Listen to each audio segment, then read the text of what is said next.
Hello students, I welcome you all to my channel. I hope you all are doing well. सब खैरियत से हैं, ध्यान रख रहे हैं अपना। कंसिस्टेंसी के साथ अब अपने एग्जामिनेशन की प्रिपरेशंस में लगे हैं एंड खूब मेहनत कर रहे हैं। तो आज के सेशन में 31 अगस्त 2025 का द हिंदू न्यूज़पेपर और इसके इंपॉर्टेंट करंट अफेयर्स को डिस्कस करेंगे for UPSC civil services 2026 prelims as well as mains. And साथ ही आपके जितने भी अपकमिंग कॉम्पिटिटिव एग्जामिनेशंस हैं, चाहे एसएससी हो, चाहे रेलवे के पेपर हों, चाहे बैंकिंग के एग्ज़ाम हो, चाहे स्टेट पीएससी हो, या और भी कोई दूसरे कॉम्पिटिटिव एग्जामिनेशन जिसमें करंट अफेयर पूछा जाता है, उनको ध्यान में रखते हुए भी हम लोग आज के सेशन में 31 अगस्त 2025 के क्या-क्या इंपॉर्टेंट और रेलेवेंट करंट अफेयर्स हैं, उनका डिस्कशन करने वाले हैं। साथ ही साथ ये भी देखेंगे कि अगर यहाँ से क्वेश्चंस पूछा गया तो सवाल बनाए कैसे जा सकते हैं, एमसीक्यूज़ किस तरह से फ्रेम किया जा सकता है। तो काफ़ी कुछ है आज के सेशन में जानने के लिए। And now without any further ado, 31 अगस्त 2025 का द हिंदू और उसके इंपॉर्टेंट करंट अफेयर्स को शुरू करता है। पहला समाचार ये रहा, देखते हैं। पहले समाचार में हमको बात करनी है मोनोफ्लोरल लैवेंडर हनी के बारे में। ये current affair UPSC civil services 2026 के लिए बहुत इंपॉर्टेंट है। And environmental ecology and biodiversity का जो टॉपिक उन्होंने दिया है, उसमें यहाँ से क्वेश्चन पूछा जा सकता है। तो सिविल सर्विसेज के जितने भी एस्पिरेंट हैं, वो इसको अच्छे से प्रिपेयर करें। मुझे आश्चर्य नहीं होगा अगर 2026 के प्रीलिम्स में यहाँ से एक एमसीक्यू या 27 के प्रीलिम्स में फॉर दैट मैटर पूछ लिया जाए। तो मोनोफ्लोरल फ्लोरल लैवेंडर हनी के बारे में बात करें। पहला सवाल तो ये कि मोनोफ्लोरल लैवेंडर हनी होता क्या है? हनी आप सबको पता है, शहद को बोलते हैं। लैवेंडर एक तरीके का फूल होता है, काफ़ी बढ़िया स्मेल आती है इसमें से। और मोनोफ्लोरल का मतलब है कि जब एक ही तरीके के फूल से जो पराग या फिर जो नेक्टर इकट्ठा होता है, उसकी मदद से अगर शहद बनाया गया है, तो उसको मोनोफ्लोरल कहा जाता है। सामान्यतः देखिए क्या होता है कि एक मधुमक्खी हैं, वो अलग-अलग जो वैरायटी के फूल हैं, उन पर जाके बैठती हैं। वहाँ से फिर उनका वो जो नेक्टर जूस होता है या पराग होता है, उसको इकट्ठा करती हैं और उसको फिर वो अपने छत्ते में लेकर आती हैं और उसके बाद में पूरी एक प्रोसेस होती है और वो हनी का रूप लेता है। अब यहाँ पर अलग-अलग जो आपके फूल हैं, उनका जो नेक्टर होता है, वो एग्ज़ैक्टली एक जैसा नहीं होता, उसमें कुछ डिफरेंस भी रहता है। तो वो सब आपस में मिलता है। तो जनरली जो आपको शहद देखने को मिलता है, वो मल्टी फ्लोरल हो जाता है। अगर हम ये माने कि सारे के सारे जो फूल हैं, उनसे शहद बनाया गया है, तो मल्टी फ्लोरल जो है, वो आपका हनी हो जाता है।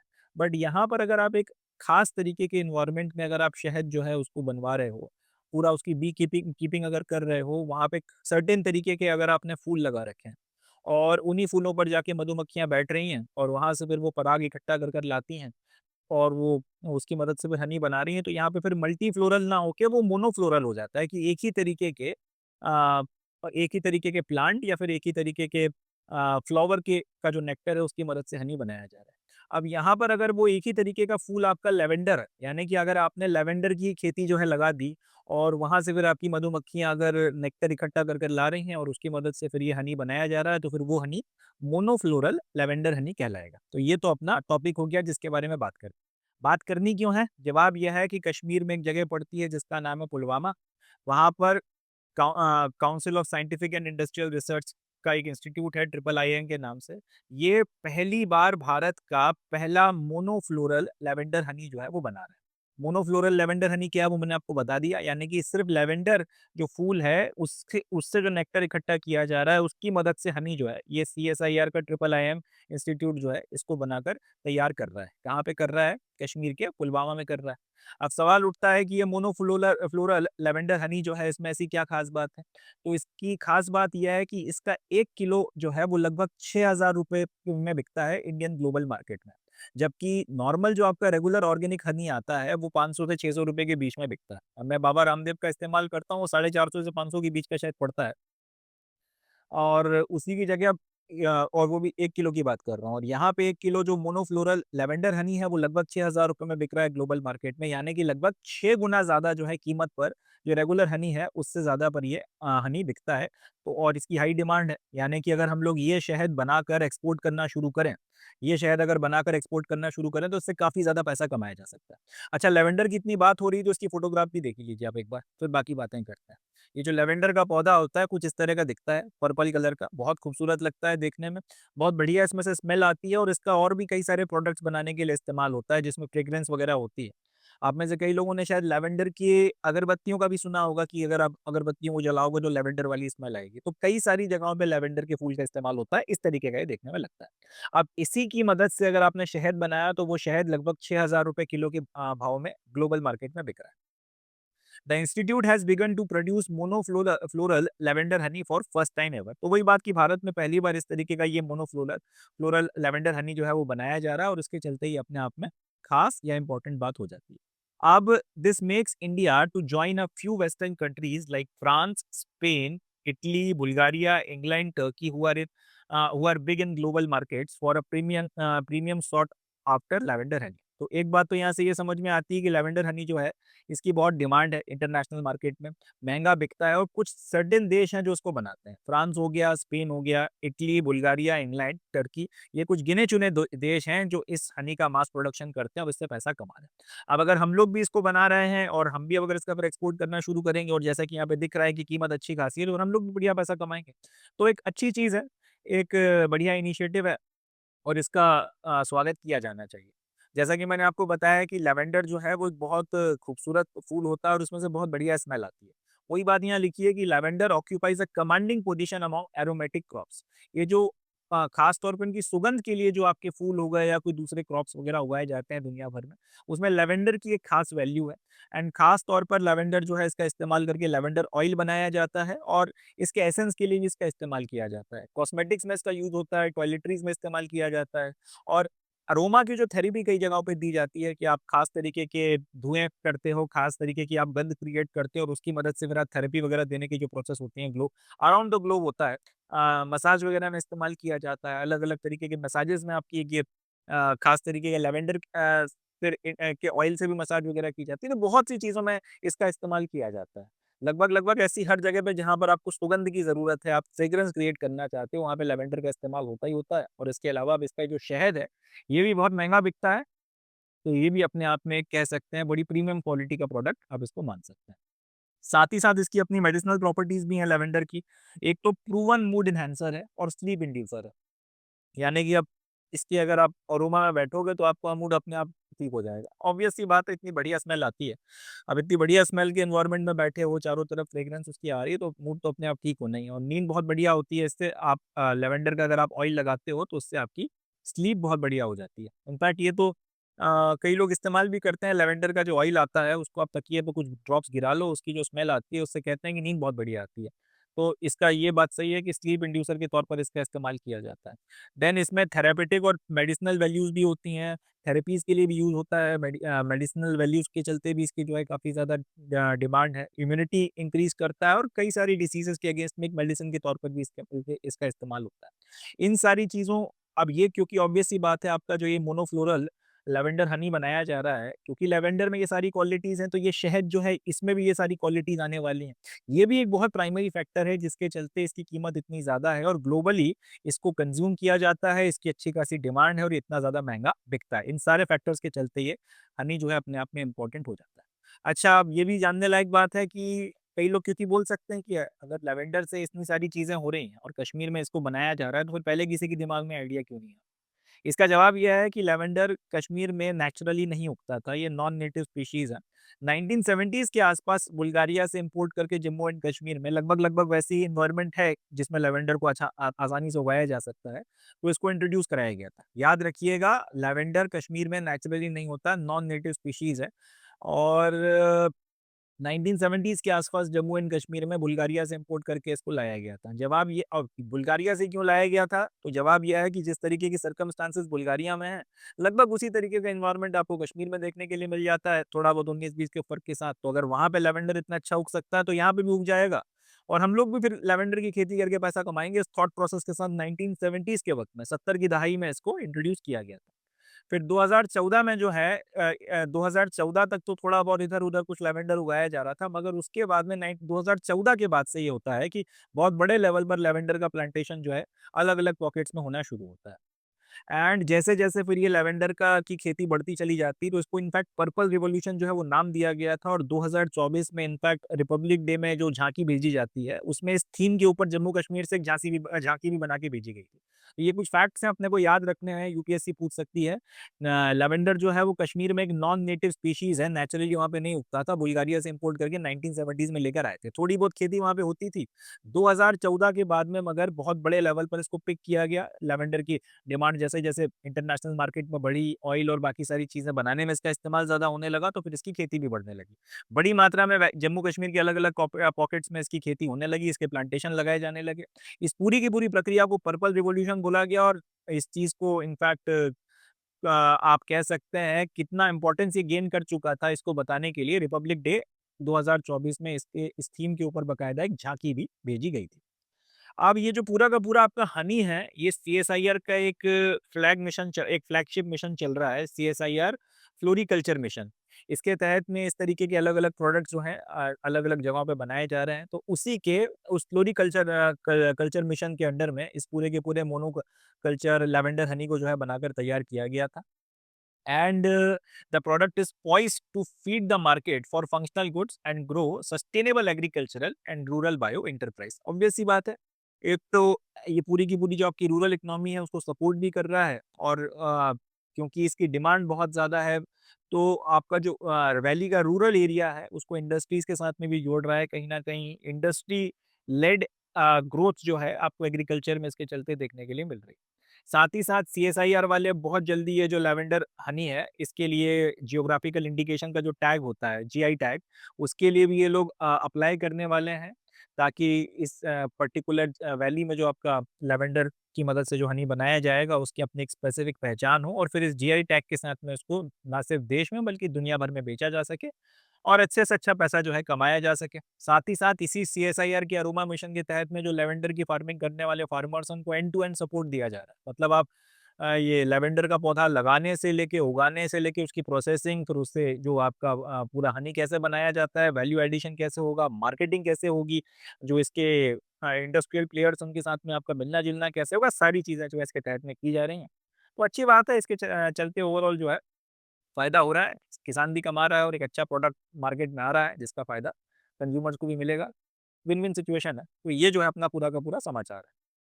तो ये समाचार हो गया, अब इसके ऊपर क्वेश्चंस कौन-कौन से पूछे जा सकते हैं। सबसे पहला तो ये कि भारत में ये जो आपका फ्लोरल लैवेंडर हनी है, सबसे पहले किसने डेवलप किया और कहाँ डेवलप किया? तो जवाब है सीएसआईआर ट्रिपल आईएम ने डेवलप किया, एंड कश्मीर में डेवलप किया गया है, कश्मीर के पुलवामा में इसको डेवलप किया गया।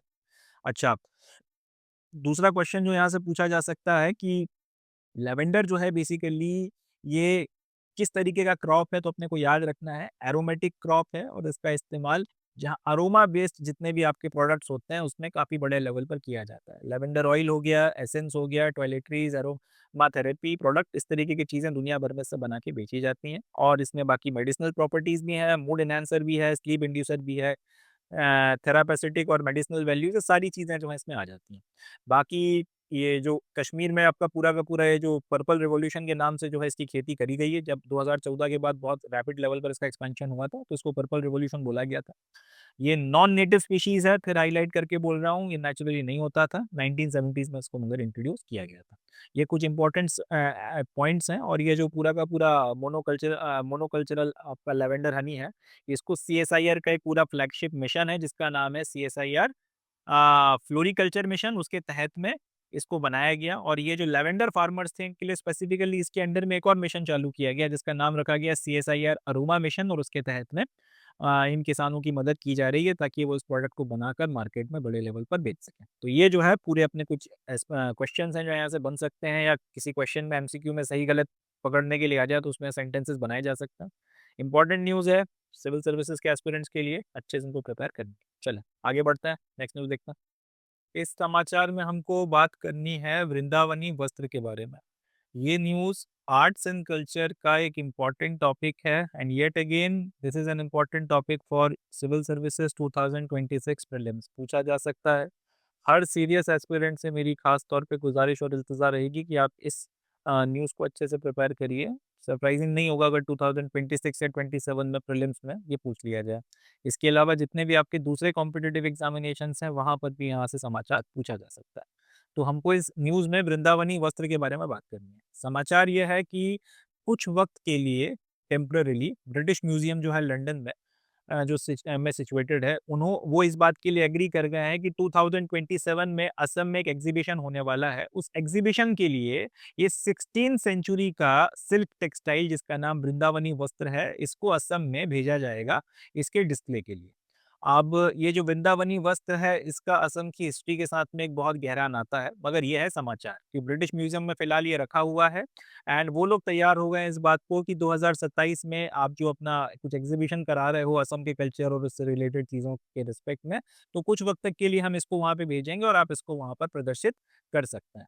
अब ये जो वृंदावनी वस्त्र है, पहले मैं आपको इसकी फोटोग्राफ दिखाता हूँ कि दिखता कैसा है। देखिए, ये जो है वृंदावनी वस्त्र है, हाल फिलहाल ये लंदन में रखा हुआ है ब्रिटिश म्यूजियम में और वहाँ से 2027 में कुछ वक्त के लिए असम में भेजा जाएगा। इसकी खास बात यह है कि it was woven under the guidance of neo Vaishnavite saint reformer Srimanta Sankar Dev. Srimanta Sankar Dev, जिनको खास तौर पे जो है जाना जाता है असम में वैष्णविज्म के प्रोपेगेटर के तौर पर। असम में जो वैष्णविज्म है, इसको काफी ज्यादा प्रचार प्रसार जो है वो श्रीमंत शंकर देव ने किया था। साथ ही साथ काफी रिफॉर्मेशंस भी वो असम की सोसाइटी में लेकर आए थे। तो उनकी वहाँ पे बहुत आप कह सकते हैं एक महापुरुष के रूप में पूजा की जाती है और उनको श्रीमंत शंकर देव के नाम से जाना जाता है। बहुत इंपॉर्टेंट फिगर है वो असम की हिस्ट्री के एंड उन्हीं की गाइडेंस में इस वृंदावनी वस्त्र का जो है बुना गया था। उनके ही गाइडेंस में, उनके दिशा निर्देश में इस पूरे के पूरे वस्त्र को बनाया गया था। बाद में फिर जियो पॉलिटिक्स चल रही थी, परिस्थितियां थी। अल्टीमेटली ये जो वस्त्र है फिर वो असम से होता होता तिब्बत पहुंचा और तिब्बत से फिर ये ब्रिटिश म्यूजियम पहुंच गया 20th सेंचुरी में। लगभग 20th सेंचुरी के आसपास में ये तिब्बत से ब्रिटिश म्यूजियम पहुंच गया और तब से ये अभी तक वहीं पर है। अब जाहिर सी बात है, ब्रिटिश म्यूजियम में दुनिया भर के इस तरीके के आर्टिफैक्ट्स रखे हुए हैं एंड वो लोग हैंडओवर तो खैर शायद नहीं करेंगे, मगर ये ज़रूर है कि ऐसे वक्त-वक्त पर जिस जगह की जो भी नेटिव सामान उनके पास है, वो कुछ वक़्त के लिए उसको वहाँ पे प्रदर्शित करने के लिए परमिशन दे देते हैं। तो यहाँ पे हमको भी जो है परमिशन दे दी गई है और वृंदावनी वस्त्र जो है उसको लाकर प्रदर्शित किया जाएगा। तो ये अपना समाचार हो गया। अब यहाँ से क्वेश्चंस क्या-क्या बनेंगे? सबसे पहला तो क्वेश्चन यही बनेगा कि जो ये वृंदावनी वस्त्र है, जो रिसेंटली न्यूज़ में है, ये है क्या? तो हमको याद रखना है ये 16th सेंचुरी का एक सिल्क टेक्सटाइल है, जिसको असम के जो सेंट रिफॉर्मर थे, जिन्होंने वहाँ पे वैष्णविज़्म की धारा को प्रवाहित किया है, जिनका नाम श्रीमंत शंकर देव है, उनकी दिशा निर्देश में इसको बनाया गया था।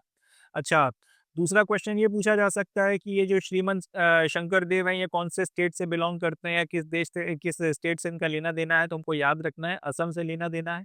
क्या इंपॉर्टेंट बात है, तो इन्होंने वहाँ पर एक सेंट के तौर पर और एक रिफॉर्मर के तौर पर वैष्णविज़्म को इंट्रोड्यूस किया था। वैष्णविज़्म का एक रिफॉर्मेटिव जो वर्जन है, उसको वहाँ पर रखा था एंड काफ़ी बड़े लेवल पर जो है भक्ति मूवमेंट के एक बहुत कह सकते हैं इंपॉर्टेंट पिलर के तौर पर आप असम में श्रीमंत शंकर देव को जो है जानते हैं। एंड वृंदावनी वस्त्र के ऊपर एक क्वेश्चन और पूछा जा सकता है कि वृंदावनी वस्त्र जो है बेसिकली किस सेक्ट से बिलोंग करता है? तो ये तो खैर आसान है कि वैष्णविज्म जो है उससे ये बिलोंग करता है। इनफैक्ट नियो वैष्णवाइट मूवमेंट जो असम का था, उससे ये उससे उससे इस पर्टिकुलर गारमेंट का लेना देना है। या फिर ये वृंदावनी वस्त्र जो है ये बेसिकली किस मूवमेंट से रिलेटेड है, तो हमको याद रखना है भक्ति मूवमेंट इन असम से इसका लेना देना है। इतने कुछ क्वेश्चंस हैं जो यहाँ से बनकर तैयार होते हैं। हाई चांसेस हैं कि पूछा जाएगा, प्रिपेयर करना है, अच्छे से इसको अपने को तैयार करना है। चले, नेक्स्ट न्यूज़ देखते हैं। ये समाचार आने वाले सारे कॉम्पिटिटिव एग्जामिनेशंस, ना सिर्फ यूपीएससी, सिविल सर्विसेज और उसके जितने भी दूसरे पेपर होते हैं यूपीएससी के, जिसमें करंट अफेयर पूछा जाता है, उनके लिए इम्पोर्टेंट है। साथ ही साथ रेलवे हो गया, एसएससी हो गया, स्टेट पीएससी हो गया और भी जितने दूसरे एग्जामिनेशंस हैं, हाई चांसेस है कि यहाँ से कुछ ना कुछ पूछा जाएगा। तो अच्छे से इस न्यूज़ को आपको प्रिपेयर करना है। इस समाचार में हमको आदिवाणी के बारे में बात करनी है। आदिवाणी एक आदिवासी लैंग्वेजेस का ट्रांसलेशन करने वाला ऐप है और इसको बहुत जल्दी जो है लॉन्च किया जाने वाला है। तो उसके बारे में इस समाचार में हमको बात करनी है। आदिवासी लैंग्वेज ट्रांसलेशनल ऐप जिसका नाम क्या है? आदिवाणी। अब ये जो आदिवाणी ऐप है जो ट्राइबल्स की लैंग्वेज को ट्रांसलेट कर सकता है इंग्लिश या हिंदी में, या इंग्लिश और हिंदी को ट्रांसलेट कर सकता है ट्राइबल्स की लैंग्वेजेस में, वेरियस ट्राइबल लैंग्वेजेस में। इसको बहुत जल्दी रिलीज किया जाएगा मिनिस्ट्री ऑफ ट्राइबल अफेयर्स। अभी के लिए ये इतनी लैंग्वेजेस को ट्रांसलेट कर सकता है और वक्त के साथ में जैसे जैसे इसमें और ज़्यादा एडवांसमेंट लाया जाएगा तो और भी दूसरी ट्राइबल लैंग्वेजेस को ऐड किया जाएगा। सबसे पहली जो लैंग्वेज है वो है भीली, जो भील आपका आदिवासी समूह जिस लैंग्वेज में बात करता है वो उसको भीली बोला जाता है। तो ये ऐप क्या कर सकता है, इंग्लिश या हिंदी को भीली भाषा में ट्रांसलेट कर सकता है और भीली भाषा जो है उसको इंग्लिश या हिंदी में ट्रांसलेट कर सकता है। ठीक है जी। दूसरी जो लैंग्वेज है उसका नाम है मुंडरी, जो मुंडा का जो आपका जनजातीय समूह है वो बोलता है। तीसरी लैंग्वेज है गोंडी, जिसको गोंड समुदाय बोलता है। देन संथली, कुई, जिसको कंधा समुदाय बोलता है, और गारो लैंग्वेज, जिसको गारो ट्राइबल ग्रुप जो है बोलता है। तो फिलहाल इतनी कुल मिलाकर ये 6 लैंग्वेजेस का ट्रांसलेशन अभी ये कर सकता है, और जैसे-जैसे फिर आगे बढ़ेगा, जैसे-जैसे डेवलप होगा तो उसमें और फर्दर लैंग्वेजेस का ट्रांसलेशन इसकी मदद से करवाया जाएगा। अब इस ऐप को डेवलप किस-किसने किया है?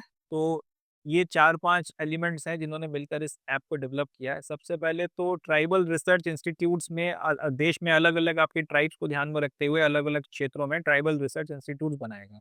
तो अक्रॉस द कंट्री ये जो अलग-अलग ट्राइबल रिसर्च इंस्टीट्यूट्स में काम करने वाले अग्रणी लोग हैं, जो इन लैंग्वेजेस का ज्ञान रखते हैं, जो इतने वक़्त से काम कर रहे हैं इन इंस्टीट्यूट्स में और उनके पास में एक्सपीरियंस है ट्राइबल लैंग्वेजेस के रिस्पेक्ट में, उन सबको शामिल किया गया है। अलग-अलग जो ट्राइबल लैंग्वेजेस हैं इनकी पूरी एक कह सकते हैं डिक्शनरी बनाने के लिए ट्रांसलेशन कैसे होता है, किस तरीके के भाव हैं, क्या ग्रामर है इन लैंग्वेजेस में, सारी चीज़ों को समझने के लिए ये जो अलग-अलग आपके ट्राइबल रिसर्च इंस्टीट्यूट्स के जो लोग हैं जो काम कर रहे हैं इनको लेकर आया गया। टेक्नोलॉजी और ऐप के डेवलपमेंट के लिए आईआईटी दिल्ली को इसमें इन्वॉल्व किया गया। Then Indian Institute of Information Technology Hyderabad और नया रायपुर, इन 2 ट्रिपल आईटी के इंस्टीट्यूट्स को शामिल किया गया और इन सब ने मिलकर इस ऐप को बनाकर तैयार किया है।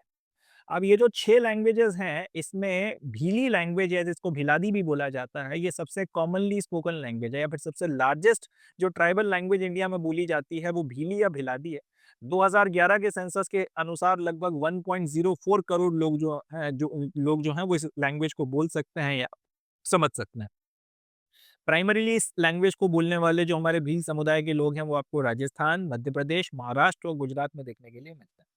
तो सबसे ज़्यादा वाइडली स्पोकन जो ट्राइबल लैंग्वेज है वो भीली है, याद रखना है।